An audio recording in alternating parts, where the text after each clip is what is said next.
ಆನಂತರ ಏರ್ಪೋರ್ಟ್ನಲ್ಲಿ ನಾನು ಕೆಲಸ ಮಾಡೋ ಸಂದರ್ಭದಲ್ಲಿ 2 ಘಟನೆಗಳಾದವು. ನಾನು ಆದಷ್ಟು ಜನಸ್ನೇಹಿಯಾಗಿರ್ತಾ ಇದ್ದೆ. ಆ ಏರ್ಪೋರ್ಟ್ನಲ್ಲಿದ್ದ ಬೇರೆ ಬೇರೆ ಇಲಾಖೆಗಳ ಅಧಿಕಾರಿಗಳ ಜೊತೆ, ಕಸ್ಟಮ್ಸ್ನವರಾಗಿರ್ಬೋದು, ಭಿನ್ನವಾದ ಏರ್ಲೈನ್ಸ್ಗಳಾಗಿರ್ಬಹುದು, ಏರ್ಪೋರ್ಟ್ ಅಥಾರಿಟಿ ಆಗಿರ್ಬೋದು, ಟೆಕ್ನಿಕಲ್ ಸ್ಟಾಫ್ ಆಗಿರಬಹುದು, ಪೈಲಟ್ಸ್ ಆಗಿರ್ಬೋದು, ಎಲ್ಲರ ಜೊತೆಲೂ ಒಂದು ಒಳ್ಳೆ ಸಂಬಂಧ ಬೆಳೆಸ್ಕೊಂಡಿದ್ದೆ. ಒಮ್ಮೆ ನಮ್ಮ DG ಆವತ್ತಿನ ಚೀಫ್ ಆಗಿದ್ದವರು, ಅವರು ಡೆಲ್ಲಿಯಿಂದ ಇಂಫಾಲ್ಗೆ ಹೋಗ್ತಾ ಇದ್ರು. ಅವರು ಕಲ್ಕತ್ತಾದಲ್ಲಿ ಅವ್ರ ಏರ್ಕ್ರಾಫ್ಟ್ ಬದಲಾಗಬೇಕಾಗಿತ್ತು. ಈ ನಡುವೆ ಅವ್ರಿಗೆ ಸುಮಾರು 2 ಗಂಟೆಗಳ ಸಮಯ ಇತ್ತು. ಅವರು ಕಲ್ಕತ್ತಾದಲ್ಲಿದ್ದ IG ಮತ್ತು ಎಲ್ಲ ಸೀನಿಯರ್ ಆಫೀಸರ್ಗಳಲ್ಲಿ ಬಂದಿದ್ದರು. ಅವ್ರದ್ದು ಲಗೇಜನ್ನು ಒಂದು ಏರ್ಕ್ರಾಫ್ಟಿಂದ ಇನ್ನೊಂದು ಏರ್ಕ್ರಾಫ್ಟ್ಗೆ ಫಿಸಿಕಲಿ ಶಿಫ್ಟ್ ಮಾಡಬೇಕಾಗಿತ್ತು. ಅದು ಶಿಫ್ಟ್ ಮಾಡುವಾಗ ಐಡೆಂಟಿಫೈ ಮಾಡಲಿಕ್ಕೆ ಅಂತ ನನ್ನನ್ನು ಕಳಿಸಿದಾಗ ಆ ಐಡೆಂಟಿಫಿಕೇಷನ್ನ VIP ಸೂಟ್ ಕೇಸ್ ಅಲ್ಲಿ ಇರಲಿಲ್ಲ. RC ಅಂತ ಮಾರ್ಕ್ ಮಾಡಿದ್ದ ಒಂದು ಸೂಟ್ ಕೇಸ್ ಅಲ್ಲಿ ಇರಲಿಲ್ಲ. ನನಗೆ ಗಾಬರಿ ಆಯಿತು. ಅದನ್ನು ಆ ವೇಳೆಗಾಗಲೇ ನಾನು ಹೇಳ್ದ ಸೀನಿಯರ್ ಆಫೀಸರ್ ಅಷ್ಟರಲ್ಲಿ ಟ್ರಾನ್ಸ್ಫರ್ ಆಗಿದ್ದರು ಅವರು. ಇನ್ನೊಬ್ಬರು ಟೆಂಪ್ರರಿ ಚಾರ್ಜ್ನಲ್ಲಿ ಬಂದಿದ್ದರು. ಅವರು ಪಂಜಾಬಿ. ಅವ್ರಿಗೆ ಯಾಕೋ ದಕ್ಷಿಣ ಭಾರತೀಯರನ್ನ ಕಂಡ್ರೆ ಒಂದು ಬದ್ಧ ದ್ವೇಷ ಇತ್ತು. ಅದಕ್ಕೆ ಹಲವಾರು ಘಟನೆಗಳಾದವು. ನಾನು ಅವ್ರ ಹತ್ರ ತಲೆ ಬಗ್ಗಿಸ್ಲಿಲ್ಲ. ಪ್ರೊಫೆಷನಲ್ಲಾಗಿ ನಾನು ಮಾಡೋದನ್ನೇ ಮಾಡ್ತಾಯಿದ್ದೆ, ಅಥವಾ ನನಗೆ ಸರಿ ಅಂತ ಕಂಡದ್ದನ್ನು ಕಾನೂನಾತ್ಮಕವಾಗಿ ಏನು ಮಾಡಬೇಕು ಅದನ್ನು ಮಾಡ್ತಾಯಿದ್ದೆ. ಆದ್ದರಿಂದ ಅವ್ರಿಗೆ ನಾನು ಅಷ್ಟೊಂದು ಪ್ರಿಯವಾದ ವ್ಯಕ್ತಿ ಆಗಿರಲಿಲ್ಲ. ನಾನು ಈ ರೀತಿ DGದು ಲಗೇಜಲ್ಲಿ ಕಾಣಿಸ್ತಾ ಇಲ್ಲ ಅಂತ ಹೇಳಿದಾಗ he said, you go and report it to DGಗೆ ಗೊತ್ತಿಲ್ಲ ಅವ್ರ ಸೂಟ್ ಕೇಸ್ ಇಲ್ಲಿ ಸಿಗ್ತಾ ಇಲ್ಲ ಅಂತ. ನಾನಂದೆ, ಬಿಫೋರ್ ದ್ಯಾಟ್ ನಾನು ಈಗ ನಿಮ್ಗೆ ಇನ್ಫಾರ್ಮೇಷನ್ ಕೊಟ್ಟಿದ್ದೀನಿ, ನಾನು ಸರ್ಚ್ ಮಾಡಿ I will try and locate. ಆ ವೇಳೆಗೆ ಸರಿಯಾಗಿ ಡೆಲ್ಲಿಯಿಂದ ಕಲ್ಕತ್ತಾಕ್ಕೆ ಬಂದಿದ್ದ ಪ್ಯಾಸೆಂಜರ್ಗಳಲ್ಲೊಬ್ಬರು, ಒಂದು ಲೇಡಿ ಇದೇ ಥರದ ಸೂಟ್ ಕೇಸ್ ಅವ್ರದ್ದಾಗಿದ್ದರಿಂದ ಅವ್ರದನ್ನು ಬಿಟ್ಟು ಇದನ್ನು ತಗೊಂಡು ಹೋಗ್ಬಿಟ್ಟಿದ್ದಾರೆ. ಅವರು ನನ್ನ ಸೂಟ್ ಕೇಸ್ ಬದಲಾಗಿದೆ ಅಂತ ಅವರೇ ತಗೊಂಡು ಬಂದರು ಕಂಟ್ರೋಲ್ ರೂಮ್ಗೆ. ನಾನಲ್ಲಿ ಎಂಟ್ರ್ ಆಗೋ ಅಷ್ಟೊತ್ತಿಗೆ ಸರಿಯಾಗಿ ಅವರು ಬಂದರು. ನಾನು ವಿತಿನ್ 2 ಮಿನಿಟ್ಸ್ ಇವರು VIP ಲೌಂಜ್, ಮಹಾರಾಜ ಲೌಂಜ್ ಅಂತ ಒಂದು ಲೌಂಜ್ ಇತ್ತು ಏರ್ಪೋರ್ಟ್ನಲ್ಲಿ, ಅಲ್ಲಿ ಇದ್ದರು. ಅಲ್ಲಿ ನಾನು ಹೋಗಿ ಹೇಳಿದೆ, ಸರ್ ಸಿಕ್ತು ಅವ್ರ ಲಗೇಜ್ ಅಂತ.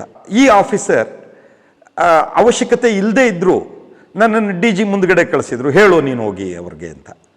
ನಾನು ಸೆಲ್ಯೂಟ್ ಮಾಡಿದೆ, ಯೂನಿಫಾರ್ಮ್ನಲ್ಲಿದ್ದೆ. Sir, we found your luggage. He said, which luggage? Sir, ನಿಮ್ಮ ಲಗೇಜು ಕಳೆದೋಗಿತ್ತು. How can it happen? Who are you? I said, I am the officer in charge here and this is what happened and I am reporting it to you that it was lost and we recovered. Said, you are stupid.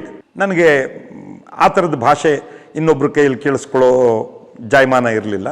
I said, no sir, I am not stupid. I am reporting you what happened. You have the guts to back answer me? Do you know I can throw you out of you are still a probationer. I can throw you out of your job within 15 days. I said, please do it for the offense that I committed. If you can. ಆ ಮನುಷ್ಯನಿಗೆ ಬಹಳ ಕೋಪ ಬಂತು. ಇವನು ಈಗ ತಾನೇ ನೌಕರಿ ಶುರು ಮಾಡ್ತಾ ಇರೋ ಹುಡುಗ ನನಗೆ ಹೀಗೆ ಪ್ರತ್ಯುತ್ತರ ಕೊಡ್ತಿದ್ದಾನೆ ಅಂತ ಅವ್ರಿಗೆ ಬಹಳ ಕೋಪ ಬಂದ್ಬಿಡ್ತು. ನಮ್ಮ IG ಒಬ್ಬರಿದ್ದರು, ಅವರು ಈ DG ಬಹಳ ಟೆರರ್, ಇವ್ರಿಗೆ ಬಹಳ ಹೆದರೋರು. IG ಗಳು ಹೆದರ್ತಾ ಇದ್ರು. ಅವ್ರು ನನ್ನ ಹಿಂದ್ಗಡೆಯಿಂದ ನನ್ನ ಕೈ ಹಿಡ್ಕೊಂಡು ನನ್ನ ಬೆರಳನ್ನು ತಿವುಚ್ತಾ ಇದ್ದಾರೆ, ಉತ್ತರ ಕೊಡಬೇಡ, ಮಾತಾಡಬೇಡ ಅಂತ ಅನ್ನೋದನ್ನ ಹೇಳೋದಕ್ಕೆ.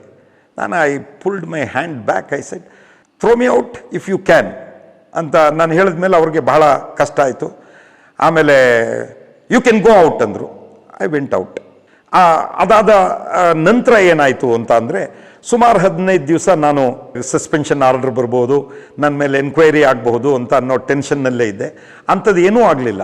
ಪ್ರಾಯಶಃ DG ಅವ್ರಿಗೆ ಅನಿಸಿರಬೇಕು, ಈ ಹುಡುಗಂದೇನು ತಪ್ಪಿಲ್ಲ, ಹೊಸ ಹುಡುಗ ಏನೋ ಹುಮ್ಮಸ್ನಲ್ಲಿ ನನಗೆ ಈ ಥರ ಉತ್ತರ ಕೊಟ್ಬಿಟ್ಟಿದ್ದಾನೆ, ಅವನು ಆ ಥರ ಉತ್ತರ ಕೊಡಬಾರ್ದಾಗಿತ್ತು ಅಂತ. ನನ್ನ ಮೇಲೆ ಏನೂ ಆ್ಯಕ್ಷನ್ ತಗೊಳ್ಳಿಲ್ಲ. ನನಗೊಂದು ವಾರ್ನಿಂಗ್ ಲೆಟ್ರನ್ನೂ ಕೂಡ ಅವರು ಕೊಡಲಿಲ್ಲ. ಇದು ನನ್ನ ನೌಕರಿಯ ಕೆಲವೇ ತಿಂಗಳುಗಳಲ್ಲಿ ನಡೆದ ಘಟನೆ. ಆ ನಂತರ ನನಗೆ ತಿಳಿಯಿತು, VIP ಲೌಂಜ್ನಲ್ಲಿ, ಮಹಾರಾಜ ಲೌಂಜ್ನಲ್ಲಿ ವಾಲ್ ಟು ವಾಲ್ ಕಾರ್ಪೆಟ್ ಇತ್ತು. ಇವ್ರಿಗೆ ಅಲ್ಲಿ ಬಾತ್ರೂಮ್ಗೆ ಹೋಗಬೇಕಾಗಿತ್ತು. ವೇರ್ ಇಸ್ ದಿ ಬಾತ್ರೂಮ್ ಅಂತ ಅಲ್ಲಿದ್ದ ನಮ್ಮ ಸೀನಿಯರ್ ಯಾರಿದ್ರು ಅವ್ರನ್ನ ಕೇಳಿದ್ದಾರೆ. ಅವ್ರಿಗೆ ಗೊತ್ತಿಲ್ಲ ಇಲ್ಲಿ ಯಾವ್ದು ಬಾತ್ರೂಮ್ ಅಂತ. ಎಲ್ಲ ವಾಲ್ ಟು ವಾಲ್ ಕಾರ್ಪೆಟ್ ಇದ್ದದ್ದು ಒಂದೇ ಥರ ಕಾಣಿಸ್ತಾ ಇತ್ತು. ಇವ್ರು ಒಂದು ಕಡೆಯಿಂದ ಇದನ್ನ ಗೋಡೆನ ತಳ್ಳಲಿಕ್ಕೆ ಪ್ರಯತ್ನ ಮಾಡಿದ್ದಾರೆ. ಯು ಸ್ಟುಪಿಡ್ ಫೆಲೋಸ್ ಅಂತ ಅವ್ರನ್ನ ಬೈದಿದ್ದಾರೆ. ನಿನಗೆ ಬಾಗಿಲೆಲ್ಲಿದೆ ಅಂತ ಗೊತ್ತಿಲ್ಲ, ನೀನು you have brought your D G to an unknown place, have you done proper security check here ಅಂತೆಲ್ಲ. ಅದೆಲ್ಲ ನನಗೆ ಗೊತ್ತಿಲ್ಲ, ಬ್ಯಾಕ್ಗ್ರೌಂಡ್ನಲ್ಲಿ ನಡೆದಿರೋದು. ಅದಾದಮೇಲೆ ಇವ್ರಿಗೆ ಡಿ ಜಿ ಎದುರಿಗೆ ಹೋಗ್ಲಿಕ್ಕೆ ಇಷ್ಟ ಆಗಲಿಲ್ಲ, ನನ್ನನ್ನು ಮುಂದಕ್ಕೆ ಬಿಟ್ಟರು. ಆ ವೇಳೆಗಾಗಲೇ ಡಿ ಜಿ ಅವರ ಮೂಡ್ ಕೆಟ್ಟಿತ್ತು. ನಾನು ಕೊಟ್ಟ ಉತ್ತರ ಅವ್ರ ಮೂಡನ್ನು ಮತ್ತೇನೂ ಕೆಡಿಸ್ತು. ಇದು ಅದರ ಬ್ಯಾಕ್ಗ್ರೌಂಡ್. ಆಮೇಲೆ ಅಲ್ಲಿದ್ದ ಐ ಜಿ ಅವರೇ ಹೇಳ್ತಾ ಇದ್ರು, ನೋಡಪ್ಪ ನೀನು ಈ ಥರ ಉತ್ತರ ಕೊಟ್ಟು ನೀನು ಈ ಇಲಾಖೆಯಲ್ಲಿ ನೀನು ಹೆಚ್ಚು ದಿನ ಇರಲಿಕ್ಕಾಗಲ್ಲ, ನೀನು ಮುಂಚೆ ಎಲ್ಲೋ ಲೆಕ್ಚರರ್ ಆಗಿದ್ದೆ ಅಂತ ಹೇಳ್ತೀಯಾ, ಬಿಟ್ಬಿಟ್ಟು ಹೊರಟೋಗು, ಒಳ್ಳೇದಂಥ ಕೆಲಸನೇ ನೀನು ಮಾಡು ಅಂತ ನನಗೆ ಅವರು ಅಡ್ವೈಸ್ ಮಾಡಿದರು. ಒರಿಸ್ಸಾ ಕೇಡ್ರನ್ನ IPS ಆಫೀಸರ್ ಮಿಸ್ಟರ್ ಸ್ವೈನ್ ಅಂತ, ಅವ್ರ ನಂತರ ಸ್ಟೇಟ್ ಆಫ್ ಒರಿಸ್ಸಾಗೆ ಡಿ ಜಿ ಕೂಡ ಆಗಿದ್ದರು. ಒಳ್ಳೆಯ ಅನುಭವಿ ಆಫೀಸರ್. ಅವ್ರ ದೃಷ್ಟಿಯಲ್ಲೂ ನನ್ನ ವರ್ತನೆ ಅವ್ರಿಗಿಷ್ಟ ಆಗಿರಲಿಲ್ಲ. ಈ ಏರ್ಪೋರ್ಟ್ ಸೆಕ್ಯೂರಿಟಿನಲ್ಲಿ ಇದ್ದಾಗ ಇನ್ನೊಂದು ಘಟನೆ ಹೇಳಬೇಕಾದಂಥದ್ದು. ಓವರ್ ಆಲ್ ಏರ್ಪೋರ್ಟ್ಗೆ ಇನ್ಚಾರ್ಜ್ ಒಬ್ಬರು ಏರ್ ಕಮಾಡೋರ್ ಸಿನ್ಹಾ ರಾಯ್ ಅಂತ ಇದ್ದರು. ಬಹಳ ಎಫಿಷಿಯೆಂಟ್ ಆದ ಆಫೀಸರ್, ದೈಹಿಕವಾಗಿಯೂ ಕೂಡ ಬಹಳ ಸುಮಾರು 6 ಕಾಲಡಿ ಎತ್ತರ ಇದ್ದಂತಹ, ಬಹಳ ಸುಸಂಸ್ಕೃತವಾದ, ಬಹಳ ಒಳ್ಳೆ ಜ್ಞಾನ ಇದ್ದಂತಹ, ಮೇಧಾವಿಯಾದಂಥ, ಟೆಕ್ನಿಕಲಿ ಬಹಳ ಸುಪೀರಿಯರ್ ನಾಲೆಡ್ಜ್ ಇದ್ದಂತಹ ವ್ಯಕ್ತಿಯವರು. ಅವರು ಏರ್ಫೋರ್ಸ್ನಲ್ಲಿ ರಿಟೈರ್ ಆದ ನಂತರ ಈ ಏರ್ಪೋರ್ಟ್ ಡೈರೆಕ್ಟರ್ ಆಗಿದ್ದರು ಕಲ್ಕತ್ತಾದಲ್ಲಿ. ಅವರು ಒಮ್ಮೆ ಏರ್ಪೋರ್ಟ್ಗೆ ಎಂಟ್ರಾಗುವಾಗ ಕಾರ್ಗೋ ಸೈಡ್ನಿಂದ ಅವರು ಸಿವಿಲ್ ಡ್ರೆಸ್ನಲ್ಲಿ ಎಂಟ್ರಾಗುವಾಗ ನಮ್ಮ ಸೆಂಟ್ರಿ ಅವ್ರನ್ನ ತಡೆದಿದ್ದಾನೆ. ಅವರು ಹೇಳಿದ್ದಾರೆ, ನಾನು ಡೈರೆಕ್ಟ್ರಪ್ಪ. ಸರ್ ಇರಬಹುದು sir, I am under orders to check your identity card, kindly show. ನನ್ನ ಐಡೆಂಟಿಟಿ ಕಾರ್ಡ್ ನಾನೇ ಡೈರೆಕ್ಟ್ರಪ್ಪ, ನನ್ನ ಐಡೆಂಟಿಟಿ ಕಾರ್ಡು ನಾನು ಯಾರು ಅಂತ ಎಲ್ರಿಗೂ ಗೊತ್ತಿದೆ. ಸರ್ ಕ್ಷಮಿಸಿ, ನನಗೆ ಗೊತ್ತಿಲ್ಲ, ನಾನು ಗೊತ್ತಿದ್ದಿದ್ರೆ ಖಂಡಿತ ಗೊತ್ತಿದ್ರೂ ನನಗಿರೋ ಆರ್ಡರ್ಸ್ ಪ್ರಕಾರ ಐಡೆಂಟಿಟಿ ಕಾರ್ಡ್ ಇಲ್ಲದೆ ಇರೋರನ್ನ ಒಳಗೆ ಬಿಡ್ಲಿಕ್ಕಾಗಲ್ಲ ಅಂತ ಹೇಳಿದನ ಆ ಕಾನ್ಸ್ಟೇಬಲ್. ನಾನು ಡ್ಯೂಟಿಯಲ್ಲಿದ್ದೀನಿ, ನಾನು ಒಳಗಡೆಗೆ ಹೋಗಬೇಕು. ಇಲ್ಲ ಸರ್, ದಯವಿಟ್ಟು ನೀವು ಹೋಗಿ ಒಂದು ಐಡೆಂಟಿಟಿ ಕಾರ್ಡ್ ಇಶ್ಯೂ ಮಾಡಿಸ್ಕೊಂಬನ್ನಿ. ನನ್ನ ಜೂನಿಯರ್ ಅದನ್ನು ಇಶ್ಯೂ ಮಾಡ್ತಾನೆ ನನಗೆ. ಅವ್ರ ಹತ್ರ ಒಂದು ಮಾಡಿಸ್ಕೊಂಡು ಬನ್ನಿ ಸರ್ ದಯವಿಟ್ಟು ಅಂತ ಹೇಳಿದ್ದಾನೆ. ಇವ್ರು ಹೋಗಿ ಅದೇ ರೀತಿ ಒಂದು ಐಡೆಂಟಿಟಿ ಕಾರ್ಡ್ ತಗೊಂಡು, ಆ ಕಾಲದಲ್ಲಿ ಫೋಟೋ ತೆಗೆದು ಅಲ್ಲೇ ಮಾಡುವಂಥ ಐಡೆಂಟಿಟಿ ಕಾರ್ಡ್ ಇರಲಿಲ್ಲ, ಫಿಸಿಕಲ್ಲಾಗಿ ಅದಕ್ಕೊಂದು ಫೋಟೋ ಹಾಕಿಸಿ ಅದನ್ನು ಐಡೆಂಟಿಟಿ ಕಾರ್ಡ್ ತಗೊಂಡು ಬಂದಿದ್ದಾರೆ. ತಗೊಂಡು ಬಂದಮೇಲೆ ಅದನ್ನು ನೋಡಿ ಇವನು ಅವ್ರಿಗೆ ಸೆಲ್ಯೂಟ್ ಮಾಡಿ ಹೋಗಿ ಸರ್ ಅಂತ ಹೇಳಿದ್ದಾನೆ. ಅವ್ರ ಜೊತೆಯಲ್ಲಿ ಇನ್ನೊಬ್ಬರು ಆಫೀಸರ್ ಇದ್ದರು. ಅವರು ಏರ್ಫೋರ್ಸ್ ಆಫೀಸರ್, ಅವರು ಯೂನಿಫಾರ್ಮ್ನಲ್ಲಿದ್ದರು. ಅವರನ್ನು ತಡೆದಿದ್ದಾನೆ. ನಾನು ಹೇಳ್ತಿದ್ದೀನಿ, ನಾನು ಡೈರೆಕ್ಟರ್, ಇವ್ರು ಯೂನಿಫಾರ್ಮ್ನಲ್ಲಿದ್ದಾರೆ, ಅವ್ರನ್ನ ಬಿಡು ಸರ್. ನನಗೆ ನೀವ್ಯಾರು ಅಂತ ಈಗ ಗೊತ್ತಾಗಿದೆ, ಆದರೆ ನನಗಿರೋ ಆರ್ಡರ್ಸ್ ಪ್ರಕಾರ ಐಡೆಂಟಿಟಿ ಕಾರ್ಡ್ ಇಲ್ಲದೆ ಇರೋರು ಯಾರನ್ನೂ ಅಥವಾ ಪಾಸ್ ಇಲ್ಲದೆ ಇರೋರನ್ನ ನಾನು ಬಿಡಲಿಕ್ಕಾಗಲ್ಲ, ದಯವಿಟ್ಟು ಕ್ಷಮಿಸಿ. ಅವರು ಸೀದಾ ನಮ್ಮ ಮೊದಲನೇ ಬಾಸ್ ಯಾರು ಹೇಳಿದೆ, ಮಿಸ್ಟರ್ ಜಾರ್ಜ್, ಅವರು ಆಫೀಸಿಗೆ ಡ್ರೈವ್ ಮಾಡ್ಕೊಂಡು ಹೋಗಿದ್ದಾರೆ. ನಿಮ್ಮ ಹೊಸ ಆಫೀಸರ್ ಬಂದಿದ್ದಾನಲ್ಲ, ಅವನು ಬಹಳ ಚೆನ್ನಾಗಿ ಟ್ರೈನ್ ಮಾಡಿ ಬಹಳ ಚೆನ್ನಾಗಿ ಸೆಕ್ಯೂರಿಟಿ ಡ್ಯೂಟಿ ಮಾಡ್ತಿದ್ದಾರೆ. ಮೈ ಸೆಲ್ಯೂಟ್ಸ್ ಟು ದಟ್ ಕಾನ್ಸ್ಟೇಬಲ್ ಅಂತ ಹೇಳಿದ್ದಾರೆ. ಇದನ್ನು ಹೇಳಿದ್ರೆ ನಾನು ಏಕ್ದಮ್ ಬಹಳ ನನ್ನ ಬಗ್ಗೆ ಭಾಳ ಚೆನ್ನಾಗಿ ಅಂದ್ಕೊಂಡಿದ್ದೀನಿ ಅಂತ ಅನ್ಕೋಬಾರ್ದು ಅಂತ ನನ್ನ ಬಾಸ್ ನನ್ನನ್ನೊಂದು ಸಾರಿ ಕರೆದು, ನೀನು ಸೆಂಟ್ರಿಗಳಿಗೆ ಏನಂತ ಇನ್ಸ್ಟ್ರಕ್ಷನ್ಸ್ ಕೊಟ್ಟಿದ್ಯಾ ಅಂತ ಹೇಳಿದ್ರು. ಹೀಗೀಗೆ ಸರ್ ಅಂತ ಹೇಳಿದೆ. ಏರ್ಪೋರ್ಟ್ ಡೈರೆಕ್ಟರ್ ಬಂದ್ರಂತ ಹೌದಾ? ಹೌದು ಸರ್ ಬಂದಿದ್ದರು, ಅದು ನನಗೆ ರಿಪೋರ್ಟ್ ಬಂತು. ಆಮೇಲೆ ಹೀಗೀಗಾಯಿತು. ನಿಮ್ಮ ಸೆಂಟ್ರಿಗಳು ಏರ್ಪೋರ್ಟ್ ಡೈರೆಕ್ಟರ್ನೇ ಹೇಗೆ ತಡೀತಾರೆ? ನಾನು that was my instruction sir. Airport director ಹೆಸರಲ್ಲಿ ಯಾರಾದರೂ ಬರ್ಬೋದು, ಹೈಜಾಕ್ ಮಾಡ್ಬೋದು. ಆಮೇಲೆ ಗುಡ್, ಕೀಪ್ ಇಟ್ ಅಪ್ ಅಂತ ಅವರು ಅಪ್ರಿಸಿಯೇಟ್ ಮಾಡಿದ್ರು. ಅದೇ ಏರ್ಫೋರ್ಸ್ನಲ್ಲಿ ಇನ್ನೊಬ್ಬರು ಅವರಷ್ಟು ಹಿರಿಯ ಅಧಿಕಾರಿಗಳಲ್ಲದೆ ಇದ್ದರೂ ಒಬ್ಬರು ಡೆಪ್ಟಿ ಡೈರೆಕ್ಟರ್ ಇದ್ದಂಥವರ ಒಬ್ಬ ಮಗ, ಅವನು ಈ ರೀತಿ ಒಂದು ಸಾರಿ ಏರ್ಪೋರ್ಟ್ಗೆ ಎಂಟ್ರಾಗ್ಲಿಕ್ಕೆ ಪ್ರಯತ್ನ ಮಾಡಿ, ನಾನು ಇಂಥವ್ರ ಮಗ ಅಂತ ಹೇಳಿದಾಗ ನಮ್ಮ ಸೆಂಟ್ರಿ ಬಿಟ್ಟಿಲ್ಲ. ಅವನ್ನ ಕೆಟ್ಟ ಭಾಷೆಯಲ್ಲಿ ಬೈದಿದ್ದಾನೆ. ಆ ಸೆಂಟ್ರಿಗಳವನ್ನ ಅರೆಸ್ಟ್ ಮಾಡಿ ಒಳಗೆ ತಗೊಂಡು ಹೋಗ್ಬಿಟ್ಟಿದ್ದಾರೆ. ಒಳಗೆ ತಗೊಂಡು ಹೋಗ್ಬಿಟ್ಟು ಅವನ್ನ ಅದು ರಿಪೋರ್ಟ್ ಮಾಡಿದ್ದಾರೆ. ನನಗೆ ಮಾಹಿತಿ ಬಂತು, ಇವನು ಇಂಥವ್ರ ಮಗ ಅಂತ ಹೇಳ್ತಿದ್ದಾನೆ ಸರ್, ನಾವು ಅರೆಸ್ಟ್ ಮಾಡಿಟ್ಟಿದ್ದೀವಿ. I said all right, you have done your job well. ಅವ್ರಿಗೂ ಭಯ ಇತ್ತು, ನಾನು ಅರೆಸ್ಟ್ ಮಾಡಿದ ತಪ್ಪೋ ಸರಿನೋ ಅಂತ ಅನ್ನೋ ಥರದಲ್ಲಿ. ನೀವೇನು ಹೆದರಬೇಡಿ ಅಂತ ನಾನು ಆ ಸಂಬಂಧಪಟ್ಟ ಆಫೀಸರ್ಗೆ ಫೋನ್ ಮಾಡಿದೆ. ಅವರು ತಕ್ಷಣ ಬಂದರು. ನೋಡಿ ನಿಮ್ಮ ಮಗ ಈ ರೀತಿ ಮಾಡಿದ್ದಾನೆ. ಅವರು ಹಿ ಸ್ಪೋಕ್ ವೆರಿ ರಫ್ಲಿ. ನನ್ನ ಮಗ ಅಂತ ಗೊತ್ತಾದ್ರೂ ನೀವು ಹೆಂಗೆ ಅರೆಸ್ಟ್ ಮಾಡಿದ್ದೀರಿ? ನಾನಂದೆ ನಿಮ್ಮ ಮಗ ಆಗಿರಬಹುದು, but he has violated the law. Don't teach me what is required to be done. ಹಾಗೆ ಮಾಡ್ತೀನಿ ಹೀಗೆ ಮಾಡ್ತೀನಿ ಅಂತ ನನಗೆ ಹೆದರಿಸಿದ್ರು. I said you can do whatever you want. ನಾನು ಮನಸ್ಸಿನಲ್ಲಿ ಅಂದ್ಕೊಂಡಿದ್ದೆ ಇವನಿಗೆ ವಾರ್ನಿಂಗ್ ಕೊಟ್ಟು ಕಳಿಸೋಣ ಅಂತ. ಈಗ action is to be taken and FIR is to be registered. ಆ ರೀತಿ ಅವನ ಮೇಲೆ ಆ್ಯಕ್ಷನ್ ತಗೊಂಡೆ. ಅದಾದ ನಂತರ ಅಲ್ಲಿದ್ದ ಏರ್ಪೋರ್ಟ್ನ ಹಿರಿಯ ಅಧಿಕಾರಿಗಳಿಗೆಲ್ಲ ಸೆಕ್ಯೂರಿಟಿ ಬಗ್ಗೆ ಗೌರವ ಮೂಡಲಿಕ್ಕೆ ಪ್ರಾರಂಭ ಆಯಿತು. ಇವು ಕೆಲವು ಘಟನೆಗಳು. ನಾನು 79ರಲ್ಲಿ ಕಲ್ಕತ್ತಾ ಏರ್ಪೋರ್ಟ್ನಿಂದ ನನಗೆ ಅಸ್ಸಾಂ ಅಜಿಟೇಷನ್ನ ಹ್ಯಾಂಡಲ್ ಮಾಡಲಿಕ್ಕೆ, ಆ ವೇಳೆಗಾಗಲೇ ಅಸ್ಸಾಂನಲ್ಲಿ ವಿದೇಶಿ ನಾಗರಿಕರು ಬಂದು ಅಲ್ಲಿಯ ಜನಸಂಖ್ಯೆ ಏರ್ಪೇರ್ ಆಗ್ತಾ ಇರೋ ಅದನ್ನು ವಿರೋಧಿಸಿ ಅಲ್ಲಿಯ ಅಸ್ಸಾಂನ ಮೂಲ ಜನರು ವಿದೇಶಿ ಪ್ರಜೆಗಳು ಭಾರತಕ್ಕೆ ನುಸುಳು ಬರ್ತಾ ಇದ್ದು, ಬಾಂಗ್ಲಾದೇಶದಿಂದ ನುಸುಳು ಬರ್ತಾ ಇದ್ದಂಥದ್ದನ್ನು ವಿರೋಧಿಸಿ ಒಂದು ದೊಡ್ಡ ಆಂದೋಲನನ ಪ್ರಾರಂಭ ಮಾಡಿದರು. ಅದು ಇಡೀ ಅಸ್ಸಾಂನಲ್ಲಿ ಅದು ದೊಡ್ಡ ಲಾ ಆ್ಯಂಡ್ ಆರ್ಡರ್ ಪ್ರಾಬ್ಲಮ್ ಆಗಿತ್ತು. ಅದನ್ನು ಹ್ಯಾಂಡಲ್ ಮಾಡೋದು ಬಹಳ ಕಷ್ಟವಾಗಿತ್ತು. ಪೊಲೀಸಿನ ಕೆಲಸ ಅವರನ್ನು ಹೇಗೆ ತಡಿಬೇಕು, ಇದರಲ್ಲಿ ಯಾವ ನಿಯಮಗಳನ್ನು ಬದಲಾಯಿಸಬೇಕು ಅನ್ನೋದಲ್ಲ, ಅವರು ಸೃಷ್ಟಿ ಮಾಡ್ತಾ ಇದ್ದಂತಹ ಒಂದು ಕಾನೂನು ಸುವ್ಯವಸ್ಥೆಯ ಸಮಸ್ಯೆಗಳನ್ನು ಹ್ಯಾಂಡಲ್ ಮಾಡುವಂತಹದ್ದು ಮಾತ್ರ ಆಗಿತ್ತು. ಅಲ್ಲಿ ನಾನು ಮೊದಲನೇದಾಗಿ ನೋಡಿದಂತಹ ಘಟನೆ, ಈ ರೀತಿ ದೊಡ್ಡ ಅಜಿಟೇಷನ್ಗಳು ಹ್ಯಾಂಡಲ್ ಮಾಡಿದ ಮೊದಲನೇ ಅನುಭವ ನನಗೆ ಅಸ್ಸಾಂನಲ್ಲಿ 79ರಲ್ಲಾಯಿತು. 19ನೇ ಮಾರ್ಚ್ 79ರಲ್ಲಿ ಒಂದು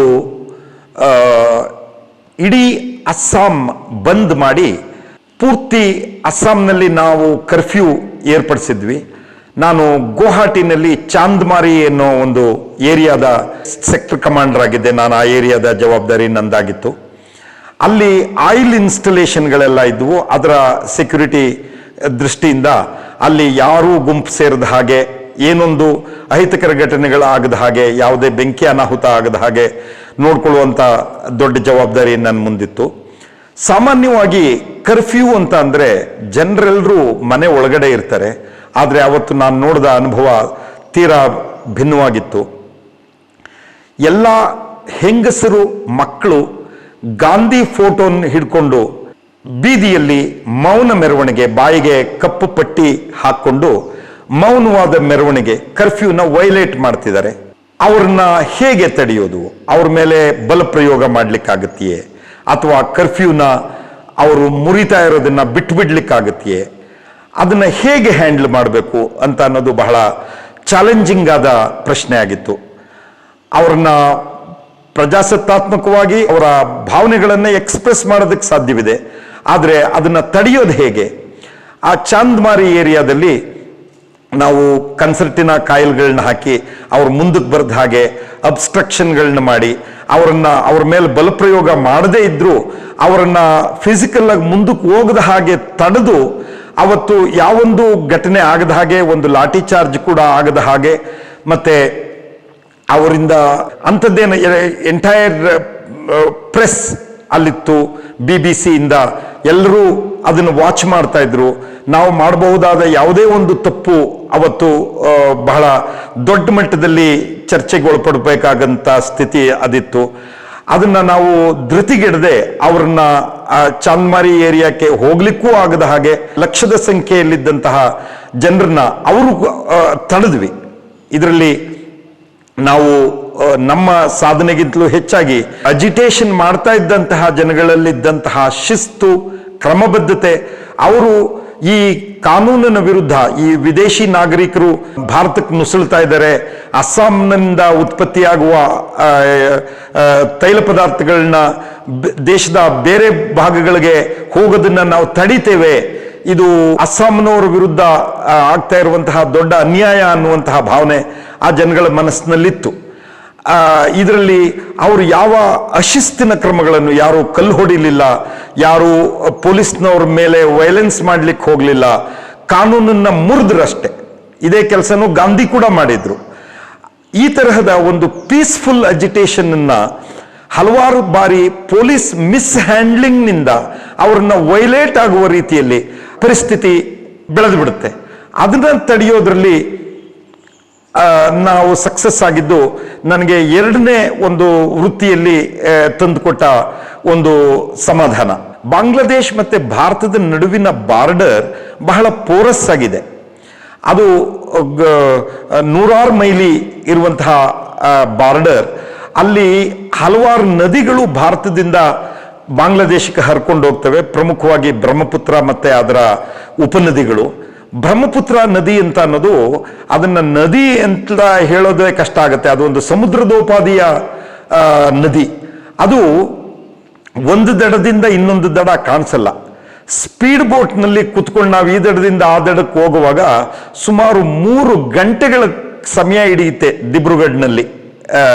ಈ ತಿನ್ಸುಕಿಯಾ ದಿಬ್ರುಗಢ್ ಏರಿಯಾದಲ್ಲಿ ಈ ನದಿಯನ್ನು ದಾಟಬೇಕಾದ್ರೆ ಈ ನದಿ ತನ್ನ ಹರಿಯುವ ಪಾತ್ರವನ್ನ ಪ್ರತಿ ವರ್ಷವೂ ಬದಲಾಯಿಸ್ತಾ ಇರುತ್ತೆ. ಮರಳನ್ನ ಹಿಮಾಲಯದಿಂದ ಮರಳನ್ನ ತಗೊಂಡ್ಬರುತ್ತೆ.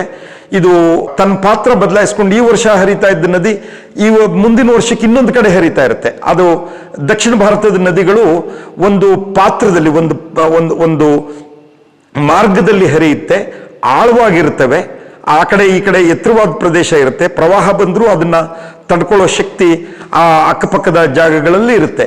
ಆದರೆ ಅಸ್ಸಾಂನ ನದಿಗಳು, ಅಸ್ಸಾಂ ಎಂಟೈರ್ ಪ್ಲೈನ್ ಏರಿಯಾ, ನಿಮ್ಗೆ ಆಶ್ಚರ್ಯ ಆಗ್ಬೋದು, ದಿಬ್ರುಗಢ್ ಸಿಟಿ ಬ್ರಹ್ಮಪುತ್ರ ನದಿಯ ಹರಿಯುವ ನೀರಿನ ಮಟ್ಟಕ್ಕಿಂತ ಕೆಳಗಡೆ ಇದೆ. ಅದು ಹೇಗೆ ಸಾಧ್ಯ? ಅದು ಡೈಕ್ಗಳನ್ನ ಮಾಡಿ, ಏರಿಗಳನ್ನು ಹಾಕಿ ಆ ನೀರು ಪಟ್ಟಣಕ್ಕೆ ಪ್ರವೇಶಿಸದ ಹಾಗೆ ಮಾಡಿಟ್ಟಿದ್ದಾರೆ. ಆ ಥರದ ಜಾಗಗಳು ಅಸ್ಸಾಂನಲ್ಲಿ ಹಲವಾರು ಇದ್ದಾವೆ. ಆದರೆ ಪ್ರವಾಹ ಬಂದಾಗ ಅದೆಲ್ಲ ತುಂಬ ಹೋಗ್ಬಿಡುತ್ತೆ, ಸಮುದ್ರದ ರೀತಿಯಲ್ಲಿ ಕಾಣಿಸುತ್ತೆ. ನೀವು ಏರಿಯಲ್ ಸರ್ವೆ ಹಲವಾರು ಬಾರಿ ನಾವು ಹೆಲಿಕಾಪ್ಟರ್ಲ್ಲಿ ಹೋಗ್ಬೇಕಾಗಿತ್ತಂಥ ಜಾಗಗಳಿಗೆ ಆಗ ನೋಡಿದಾಗ ಇಡೀ ಆ ಅಸ್ಸಾಂ ವ್ಯಾಲಿ ಪೂರ್ತಿ ನೀರು ತುಂಬಿಕೊಂಡು ಹಾಕಿ ಕಾಣಿಸುತ್ತೆ. ಜನಜೀವನ ಸಾಮಾನ್ಯವಾಗಿ ನಡ್ಕೊಂಡು ಹೋಗ್ತಾ ಇರುತ್ತೆ. ಇಂತಹ ಪ್ರದೇಶದಲ್ಲಿ ಬ್ರಹ್ಮಪುತ್ರ ಅದರ ಉಪನದಿಗಳು ಬಾಂಗ್ಲಾದೇಶ ಪ್ರವೇಶಿಸುವಂಥ ಜಾಗದಲ್ಲಿ ನಾವು ಯಾವುದೇ ರೀತಿಯ ಭೌತಿಕ ಅಡಚಣೆಯನ್ನ ಉಂಟು ಮಾಡಿ ಅಲ್ಲಿಂದ ಬರುವ ಜನರನ್ನ ತಡೆಯೋದಕ್ಕೆ ಸಾಧ್ಯ ಇಲ್ಲ. ಆ ಸಂದರ್ಭದಲ್ಲಿ BSFಗೂ ಕೂಡ ಅದು ಬಹಳ ಕಠಿಣವಾದ, ಬಾರ್ಡರ್ ಸೆಕ್ಯೂರಿಟಿ ಫೋರ್ಸ್ಗೂ ಅದು ಬಹಳ ಕಠಿಣವಾದ ಚಾಲೆಂಜ್ ಆಗಿತ್ತು. ಅಲ್ಲಿಯ ನಾಗರಿಕರು ನಮ್ಮ ದೇಶದ ಟೆರಿಟರಿಯಲ್ಲಿ ಬರೋದನ್ನ ತಡೆಯೋದಕ್ಕೆ. ಆ ಸಂದರ್ಭದಲ್ಲಿ ಬಾಂಗ್ಲಾದೇಶದ ಆರ್ಥಿಕ ಸ್ಥಿತಿ, ಸಾಮಾಜಿಕ ಸ್ಥಿತಿ ತೀರಾ ಹದಗೆಟ್ಟಿತ್ತು, ಬಡತನ ತೀವ್ರವಾಗಿತ್ತು. ಅಲ್ಲಿಯ ಜನ ಆಹಾರ ಹರಿಸ್ಕೊಂಡು, ಏನಾದರೂ ಉದ್ಯೋಗನ ಹರಿಸ್ಕೊಂಡು ಹಲವಾರು ಜನ ಅಲ್ಲಿ ಬಾರ್ಡರ್ ಕ್ರಾಸ್ ಮಾಡಿ ಬಂದುಬಿಡ್ತಾ ಇದ್ರು. ಅಲ್ಲಿ ಹಲವಾರು ಜನಾಂಗೀಯ ದ್ವೇಷಗಳು ನಡೀತಾ ಇದ್ವು. ಅಲ್ಲಿದ್ದ ಹಿಂದೂಗಳ ಮೇಲೆ, ಆದಿವಾಸಿಗಳ ಮೇಲೆ, ಅಲ್ಲಿಯ ಮೆಜಾರಿಟಿ ಕಮ್ಯುನಿಟಿಯ ಜನಗಳ ದೌರ್ಜನ್ಯ ತಡೀಲಾರದೆ ಹಲವಾರು ಜನ ಈ ಚಕಮಾ ಅಂತ ಅನ್ನುವಂತಹ ಒಂದು ಟ್ರೈಬ್, ಅವರು ಬಹಳ ಹೆಚ್ಚಿನ ಸಂಖ್ಯೆಯಲ್ಲಿ ಅಸ್ಸಾಂನ ಮುಖಾಂತರ, ಅರುಣಾಚಲದ ಮುಖಾಂತರ ಭಾರತದ ಗಡಿಯನ್ನು ಪ್ರವೇಶಿಸಿಬಿಡ್ತಾ ಇದ್ರು. ಅವ್ರನ್ನೆಲ್ಲ ಹ್ಯಾಂಡಲ್ ಮಾಡೋದು ಬಹಳ ಕಠಿಣವಾದ ಚಾಲೆಂಜ್ ಆಗಿತ್ತು. ಒಂದು ಮಾನವೀಯ ಪ್ರಶ್ನೆ.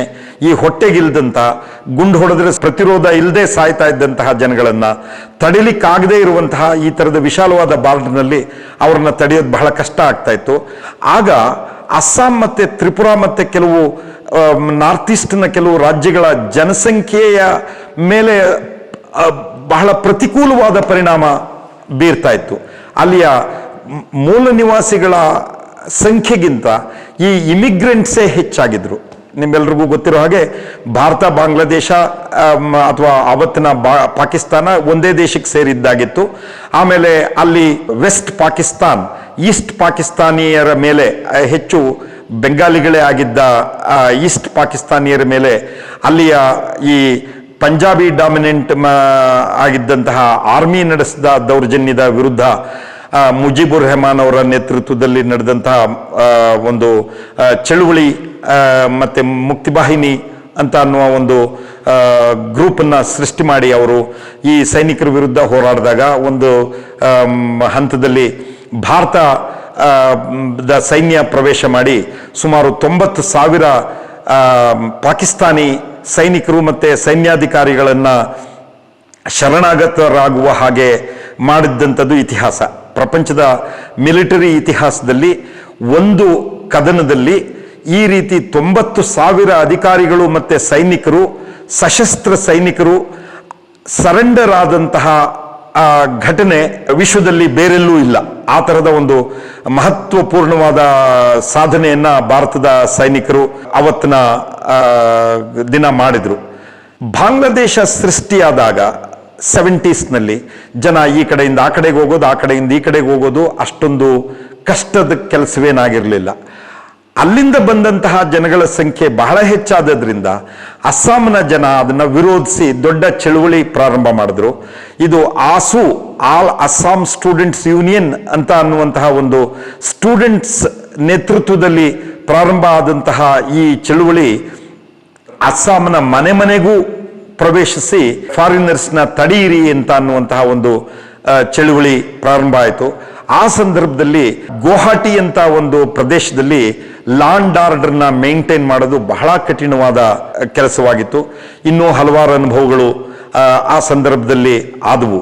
ಈ ಜನಜಾಗೃತಿ ಮಾಧ್ಯಮದ ಎಲ್ಲ ವೀಕ್ಷಕರಿಗೆ ನನ್ನ ಒಂದು ನಮಸ್ಕಾರ. ಹಾಗೂ ನೀವು ಜನಜಾಗೃತಿ ಮಾಧ್ಯಮದ ಚಂದಾದಾರರಾಗಿ ಒಬ್ಬ ಸಾಮಾಜಿಕ ಕಳಕಳಿಯ ಪತ್ರಕರ್ತನಿಗೆ ಬೆನ್ನೆಲುಬಾಗಿ ನಿಲ್ಲಿ ಅಂತ ಹೇಳಿ ನಾನು ಕೇಳ್ಕೊಳ್ತೇನೆ.